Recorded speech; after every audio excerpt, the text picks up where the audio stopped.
Takimi i liderëve i paralajmëruar për të hënën është shtyr për ditën e martë. Al-Satm ka konfirmuar se Komisioneri Evropian për Zgjerim dhe Fqinjësi Johannes Hahn do të vijë të martën, por i vetëm, pa 3 eurodeputetët e tjerë, Weigel, Kukan dhe Hovit, të cilët ishin pjesë e bisedimeve në Strasburg.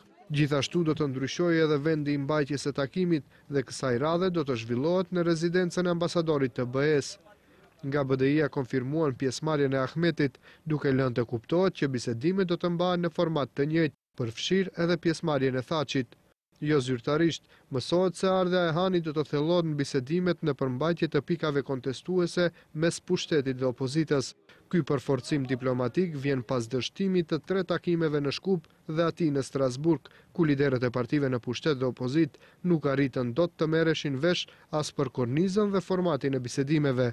Zaev riafirmoi se opozita maqedonase mbetet në kërkesat e saj për dorëheqje të Gruevskit, kryeprokurorit Zvërlevski, drejtorit të RTVM-s dhe të gjithë zyrtarëve të prekur nga bombat e LSDM-s, duke e parë zgjidhjen vetëm tek formimi i qeverisë kalimtare.